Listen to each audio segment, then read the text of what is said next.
This is Wycliffe. Okay, Wycliffe, could you please put on your video? And then Leroy, are you there? Hi, how are Thank you? you. Yes, I'm here. Okay, it was not showing like who is speaking. All right, Leroy, please put your video as well. We Okay, are live. Sorry? I'm having a bit of a challenge putting my video on. I'm losing you, but I think we can go on. So good afternoon, ladies and gentlemen. Welcome to yet another conversation of the Chiromo Hospital Group live conversations. Today we will be talking about a very interesting topic on loneliness. And I'm excited to be joined by amazing panelists. It's, such an honor today to have an all-men panelist. I don't think this has ever happened. So I'm really looking forward to learn from these great minds today. My name is Gathoni Mbogwa. I am a clinical psychologist by profession, as well as the head of digital relations. I will allow my panelists to briefly introduce themselves.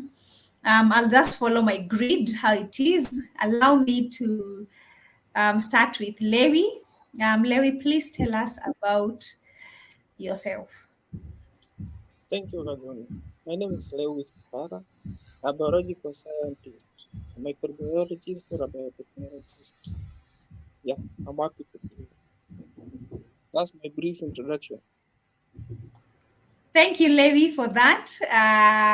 I appreciate you being here today. Let's go to Dr. Oruru. Karibu sana. Please introduce yourself. Thank you, Gadoni, for the invite. I'm Dr. Wycliffe Oruru. I'm a medical officer and mental health and non-communicable disease health advocate. It's a pleasure to be part of the team. Back to you, Gadoni.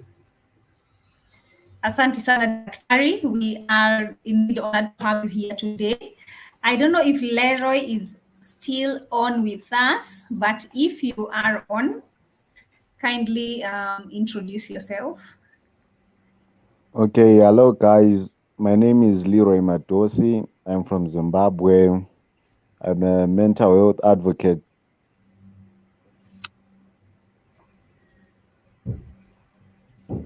A mental health institution. Thank you for having me. Thank you so much, Leroy.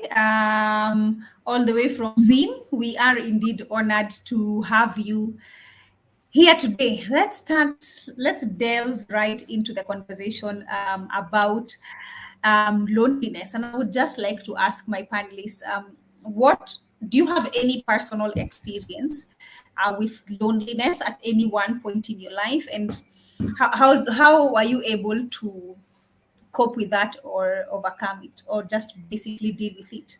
Allow me to start with Leroy, just and then we go back to the top of the grid. Leroy, welcome. Wow, I think he dropped off. Daktari, Yes. have you experienced loneliness in the, I don't know, at any one particular point in your life, and how are you able to cope with that? Thank you so much for that question. It's very, very relevant. Loneliness is a commonplace, especially in my life, based on the fact that even especially during my training, I used to spend time between me and my books. But one particular instance that I really look back to and say it was a low moment for me is when I lost a close friend who is my grandfather, and it was hard for me. I Talking couldn't to get people. any activity or any friend to cheer me up. Um, so how I went through is just that I requested for my parents to allow me to spend time home, especially during the time of mm, uh, morning and all that. So just being with family and able to be part of the planning and even during the period was a great boost, I could say. And then from there, it's just told me that is normal and there is not much that I can do to reverse the process. So that grieving moment was quite devastating for me, and I think it was one of the lowest moments in terms of loneliness in my life. Okay. Thank you so much, Dr. for for sharing that. And indeed, I can absolutely try to empathize with what you went through. And it takes me back to the African culture, because I feel that we have designed grieving in such a way that there are people all around you, right from when the death happens, all the way up to the funeral. But once the funeral is done, then the individual is now, completely alone. And, like you're giving your experience, it can really be weighty or overwhelming, or just feel quite lonely, going through that process. Yeah, and thank you for sharing that intimate part with us. I do appreciate that. Looking at the statistics, loneliness is indeed a common experience, number one. But the statistics show that at least 80% of individuals under 18 years of age and 40% of adults over the age of 65 report being lonely. All right. So those are really quite high statistics. Going to Lewis. Or Yes. Leroy, I think, did not come back completely at all. But Lewis, any experiences with loneliness? Yes, and how did you cope with that? One, I can say, when I was joining campus, I never wanted to be a biological scientist. I wanted something mechanical. I wanted to go the engineering way. Mm-hmm. My first and second year were really tough. Even my performance was not good. But what I Mm. did, when I entered my third year, I accepted this is my fate and there is nothing I can do about it. So started working towards achieving my goal. Since I was like tied in, I Mm. put second. Soon after campus, I got some job. So Mm-hmm. the working environment was not that pleasing. So I worked for like 2 years, Mm-hmm. and I couldn't work any further. So the moment I quit, so I realized, oh, even quitting can make some money up, and since then I'm happy. So those are the a few circumstances under which I felt like I'm really alone and lonely. Back to you. Mm. I think I lost you just a little bit, towards the end. Could you please repeat that for us? Towards the end, soon after campus, after my graduation, Yes. there was there was a job I got. So like I was late money and to make it in life. So I was Mm. like getting anything so long as I get finance.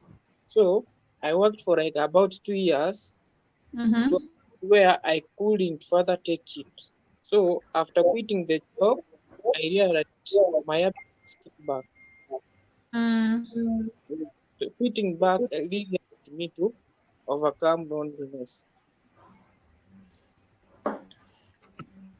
Or thank you for that,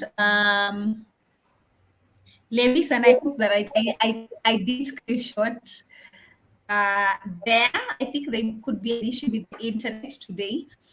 But May marks the mental health month globally, Yeah. and I'm wondering, because we're going to be observing this, what is it that you're going to do in your own capacity to ensure that you maintain or improve some sort of connectedness in the relationships that are around you during Like this month? during the month, and I'm talking to my friends. I'm asking Mm-hmm. them happy. Those are working and those at home. If they are not happy at all, then Mm-hmm. find a way to help them. If we must talk to their parents or their guardian, we are free. Mm, We are willing to, so long as we save one soul whom we might lose, and in mm, the mm. Lewis? yes, hope I'm clear.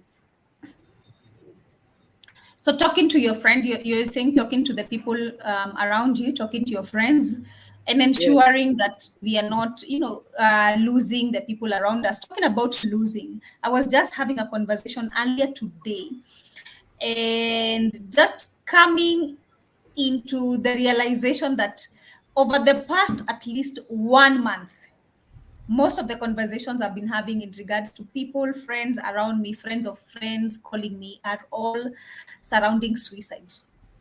It's mm-hmm. almost like every single day now, there's somebody I know or somebody, one of my friends know here and there, that has died by suicide. And, there's a funeral. Either they're from a funeral or going to attend a funeral.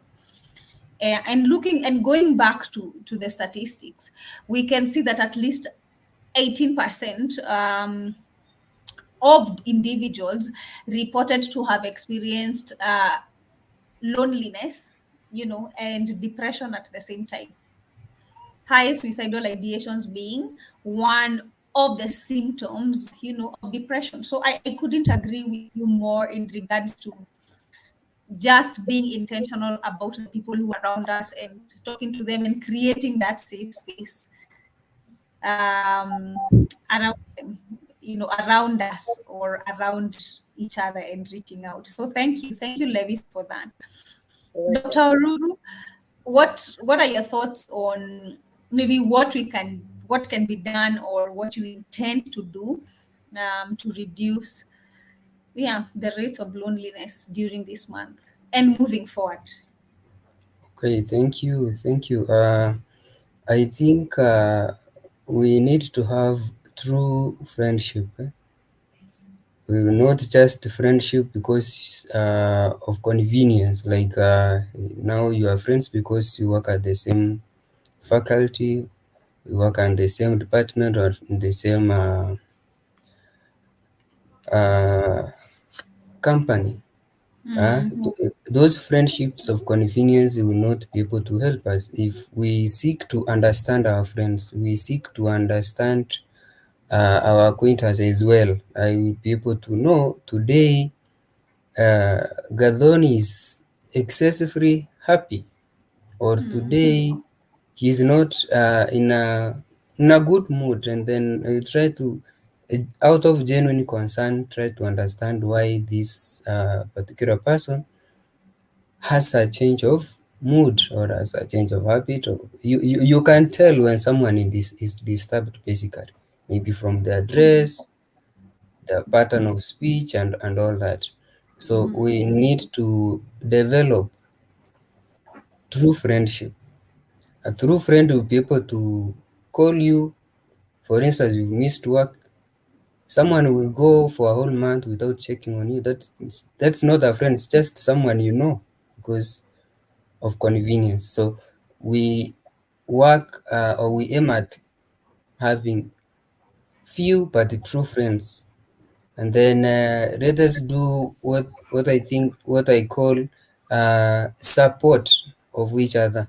Uh, when you see you identify a colleague or has some issue, we can organize for a get out or a night out, a date, where you get to create, like, talk to that person and create like a safe space for them to open up and uh, open up about the issues, and then you try if you can be able to solve, or yeah, just give options in a way that is going to support this person come out of uh, this loneliness. Because we, as we discussed early, loneliness is a greater risk or risk factor for these other mental disorders. For instance, major depression disorder, uh, suicide, as you've mentioned earlier on. So suicide, as loneliness should not be taken lightly. When you identify it in a friend, don't just take it as lightly as it sounds. It is something serious that we need to identify and work towards reducing. So we need good social support. If this individual or is a male colleague has a wife, try uh, to talk even to the other friends you think that they're more open or closer than you, so that they're able to, in that way you will be able to help them and they will be able to help you, and then we now uh, get to reduce um, loneliness. And then there's this other aspect of hobbies, okay, talents. If this you know, even when you are trying to find a friend, you just try to get what do you have in common with this individual. If this gentleman likes jogging in the morning, okay, they like spending time riding or reading. So get to understand what are their hobbies or talents, what they like to do during their leisure time, and encourage them uh, to participate, so that you are able now to help them move away from some of these stressors that may lead them into loneliness and all that. I think that's what we can do to as part of advocacy for mental health. Yeah. So keep up with them, advocacy, reaching out to people around us, friends. And I like about being intentional, having friendships that are just intentional and not convenient. Because I feel like a lot of us are more individualistic. It's just about me.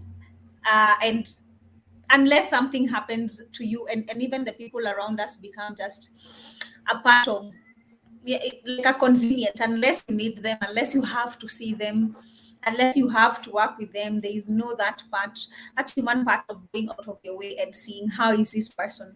They are different from how I am used to see them. What is it that I can do to support, and asking ourselves some of those questions. I really like that, Daktari.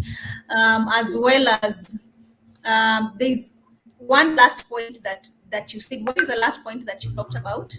It's about hobbies and Hobbies. talents. Yes, Yeah. hobbies and talent.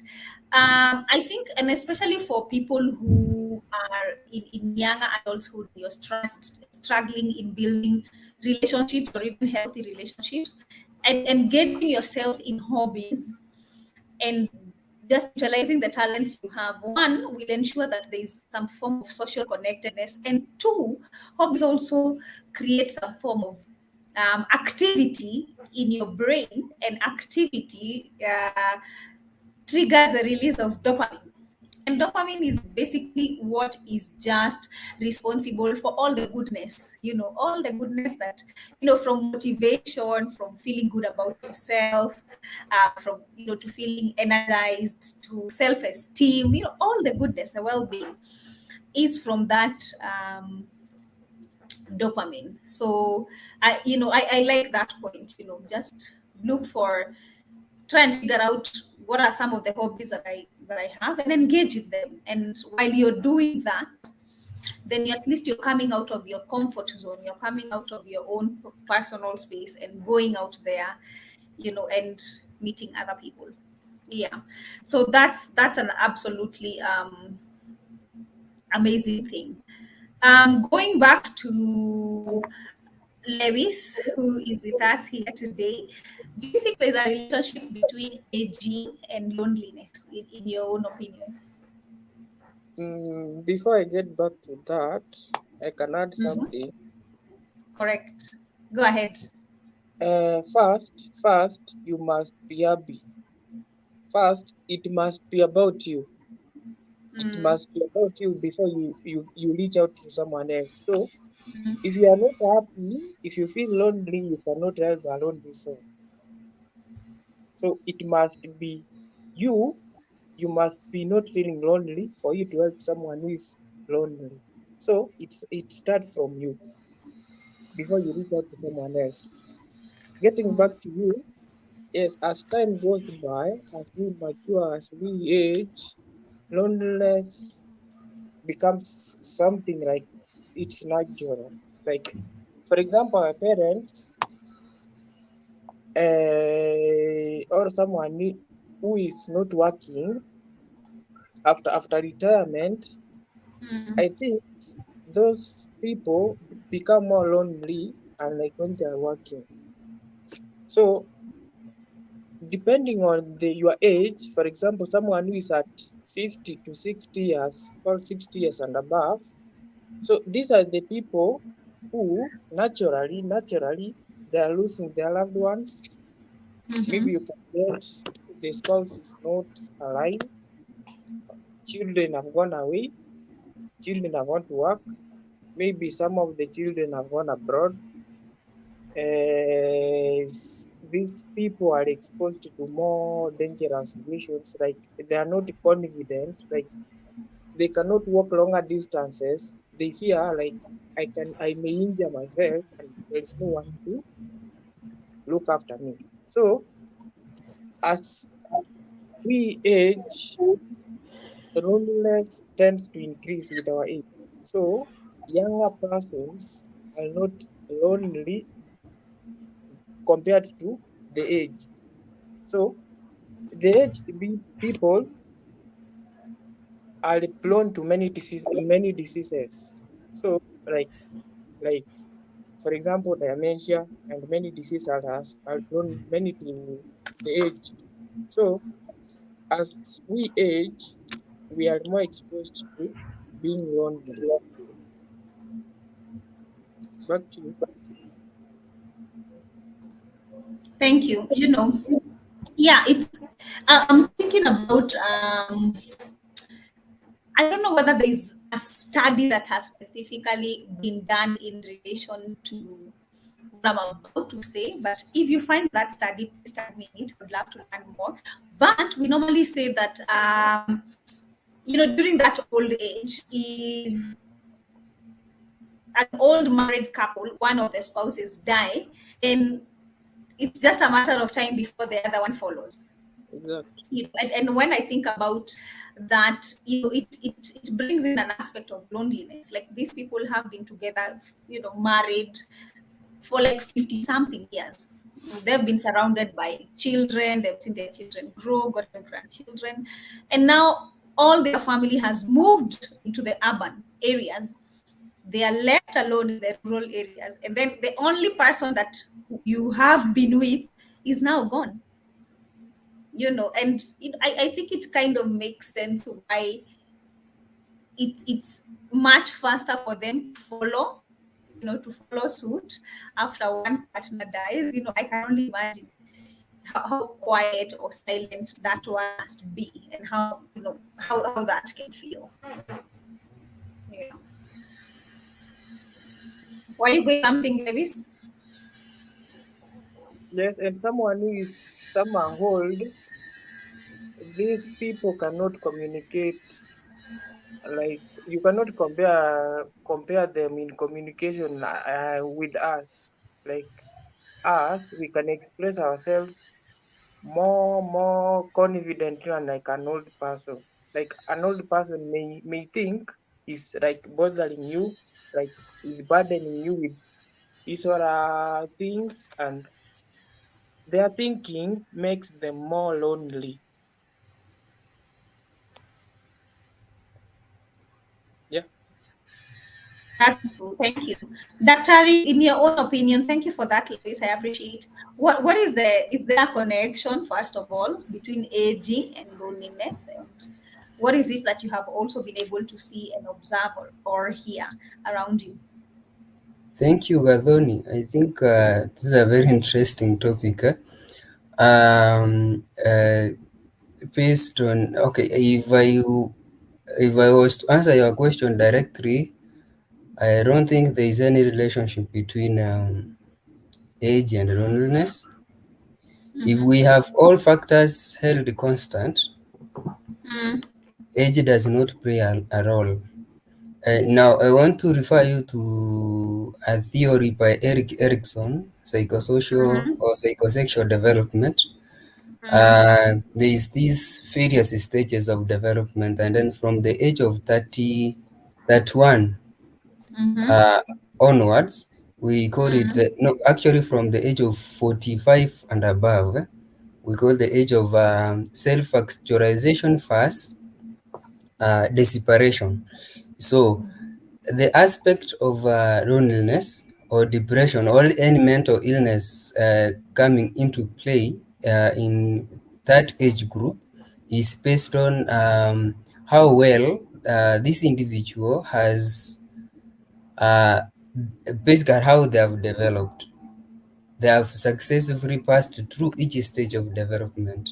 We start from the anal stage, actually, yeah, oral stage for young children, that's below 5 years, and then we have the age of anal stage, and then gentle stage, and all those other stages. So if this individual had uh, successfully completed their education, they have good employment, they have saved well for their retirement plans, they have a good family, their children are well educated, and they are satisfied with their life. So at this particular point in time, they are grateful, okay? They mm, are always grateful that they celebrate their life of what they have been able to achieve from the time of their youth and all that. But now, against this person who is desperate because they have not been able to achieve much in terms of their family is not stable, their children, maybe they brought about their children later in life. So their children are still in school, they are struggling, they don't have a stable source of income and all that. So there is that aspect of how well is this, how satisfied is this individual with their life, okay? So I think that those aspects are the one that bring about loneliness. And then I think I agree with Lewy when he mentioned something about these chronic medical conditions, issues with the dementia, Alzheimer's. They also play a role, especially now they take toll in terms of cost, medical bills. You see, now this individual thinks that they are dependent on their children, so they don't have that sense of self actualization or sense of self or depend of independence. So those factors are the ones that contribute to us thinking that this individual is lonely or feels lonely because of their age, but if you look at it keenly, it is because of these other compounding factors that were not taken care of before this individual uh, successfully moved into the age of self-actualization against desperation. mm. Yeah, yeah, I think that's a major point to actually put into consideration. But also, so my personal opinion would be age is not a risk factor for loneliness. But if you want to look at the preference of now loneliness, you compare the elderly or the adults and the young people, that's the middle age group, and then you will see that there is more of this loneliness in this particular age group, that is the elderly. But it's not because of their age, but because generally of the compounding factors, as I've explained earlier on. And it is something that we need to address to make sure that as a young person, as a youth, you start thinking forward about when I reach 80 years and above, God willing, what would I look back to? Will I see myself as a burden? Would I have I raised a family? Would I be a role model in the community? So you start saving early, okay? Yeah. And then you work on your health. Your health is the most important asset, I would say. Avoid using drugs of abuse, observe good nutrition, yeah, avoid junk, do exercise to make sure that you are fit as a way of preventing this lifestyle uh, Illnesses. diseases. So basically, that's what I would say. Back to you, Gaza. Thank you so much, Dr. Ruru. And I love that. I really love that we are having this conversation, because just now I've been able to look at like two different perspectives in regards to just looking at age and loneliness, going back to the Eric Erickson and seeing how people, just that reminder of the negotiation of life and the steps, and also looking at it from a social aspect and other confounding factors. So it is a yes and no, depending on how this can be argued. And I completely agree with both of you, in the fact that these confounding factors are things that we really need to take seriously, and especially amongst the youth, because I feel that sometimes individuals can get so caught up in the folly of the youth and completely forget about just safetyness or safeguarding their age, and things then become way harder for people when they become older. Right. Yeah. Thank you for that. We have comments that are coming through from our social media platforms, and I'll be reading them out loud as they are displayed. There is one from James Gitari, who is watching at Africom Development Center. Thank you so much, James, for joining us via our Facebook page. We also have a comment from Charity Waidima. Clarity on the developmental theories critical. Clarity on the developmental theories, I guess they meant, is critical. Thank you so much for that. We also have a comment from Child Space Organization that says, this is indeed a great conversation. Thank you so much, our panelists, for bringing your great insights. And as we continue on into the next question, I just want to remind you that Chiromo Hospital Group has a toll-free line, 0800 220 000. We now have a call center that is 24 hours, and the other side of it is a psychologist. So as we continue this conversation on loneliness, do not be alone. Yeah, and when you're experiencing that, there's somebody just on the other side of the line. And this is also in line with our initiative, Tufunguke. Let us open up. Let us open up. Let's speak up and stand up against stigma and discrimination, for every life issue that we are going through. I'm just wondering from my panelists, allow me to pick your brains, very smart brains, as we end this conversation. What are some of the practical, really, really practical things that individuals can do to help deal with loneliness practically? Yes. Let me open to both of you. Any of you can start. Kazoni, I think what you can do, one, if you feel lonely, first you can visit a medical practitioner. You share with him or her. He or she can advise you how to go about it. Second, you can join a club. If you are young, for example, you can join either a football or something physical, any club, either social, spiritual, or physical. Any club you can join it can help. Again, you can practice talking to people. Talk to even strangers.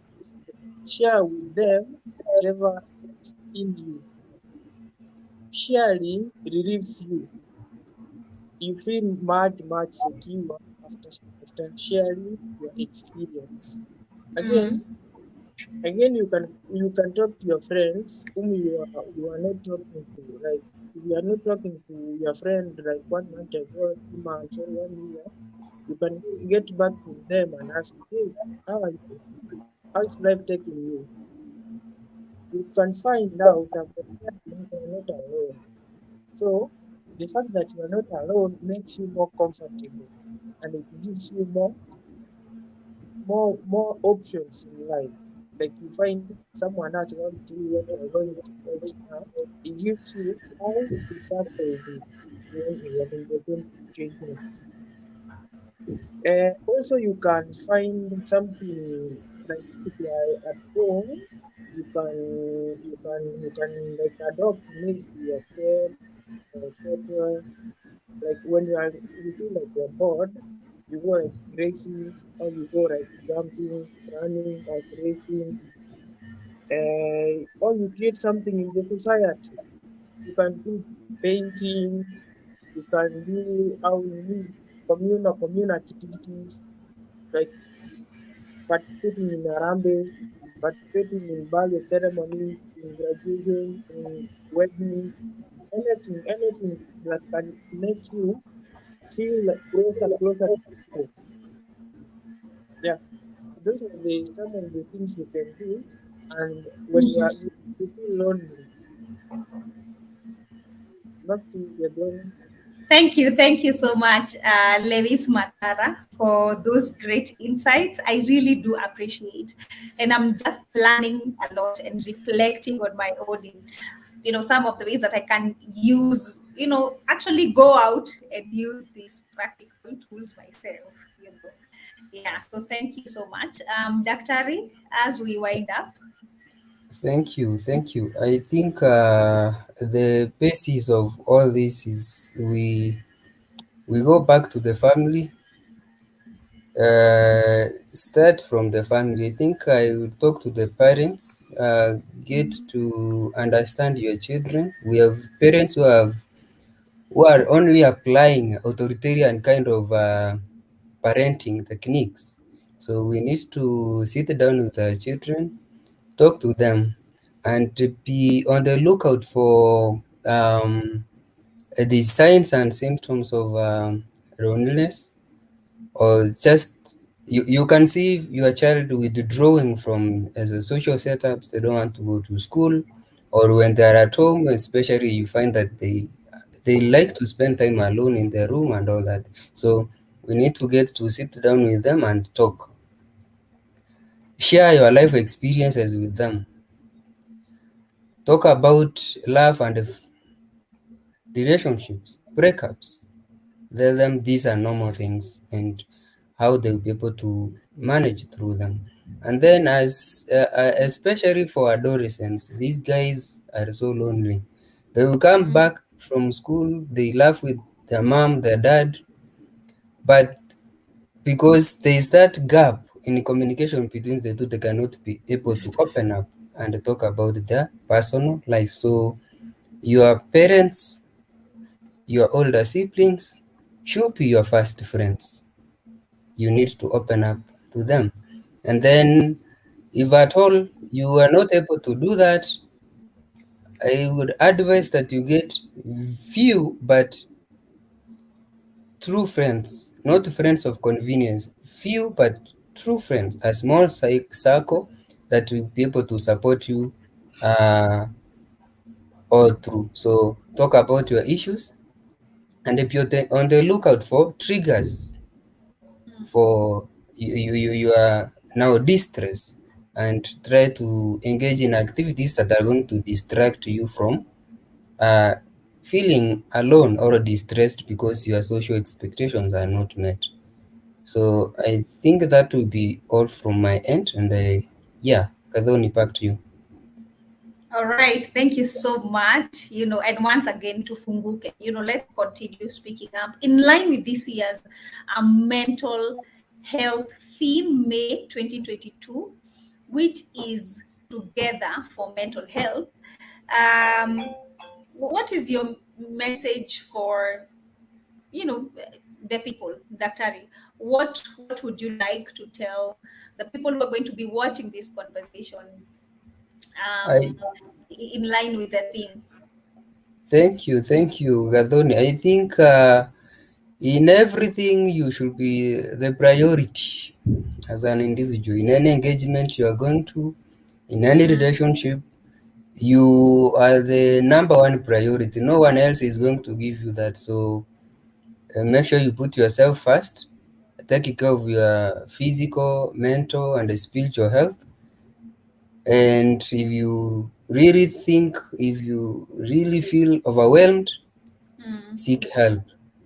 There are really people who are genuinely out here who want to help you. So feel free to share, feel free to consult, and talk to the specialist when it is necessary. Don't come when it is too late. So do it early because it is for you, it's for your own good. So put yourself first. Thank you. Thank you so much. For that, absolutely, I couldn't agree with you more. We have come to the end of our conversation today, and just to emphasize, Lewis Matara is back. Please let me not lock you out. Any last words that you can tell individuals out there in line with the mental health awareness theme 2022, which is Together for Mental Health? What I can say last is one, you avoid negative people in your life. Anybody who's talking negative about your situation, you avoid them. And second, you know that one person can start your life. So when you are going through something, just know that one person closer to you can spark your life back to the life, life you are living. Thank you. Sorry, Lewis, I lost you. Oh, one I said, whenever you are facing anything, you avoid any person who is negative about anything you go through. Avoid them completely. And second, come with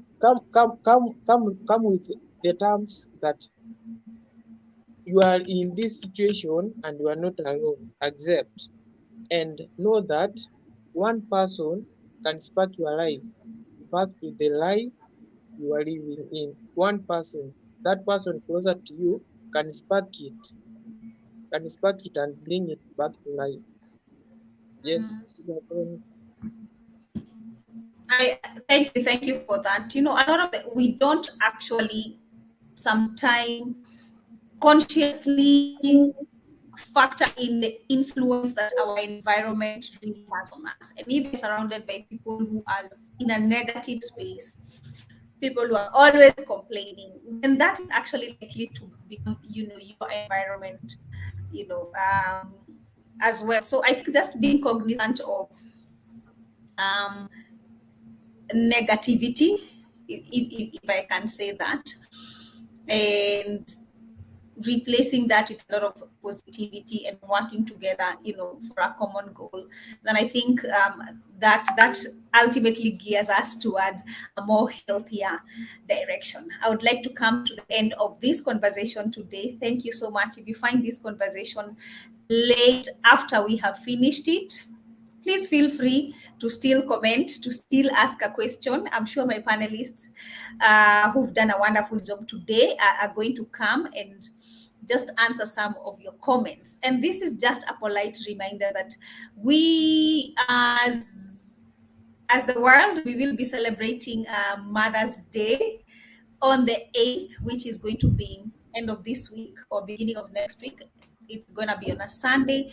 And that Monday, we have another Mindful Mondays tweet chat titled Motherhood. And I'm excited about that and to see basically just what comes up. Until then, tufunguke together for mental health. Kwaherini. Bye.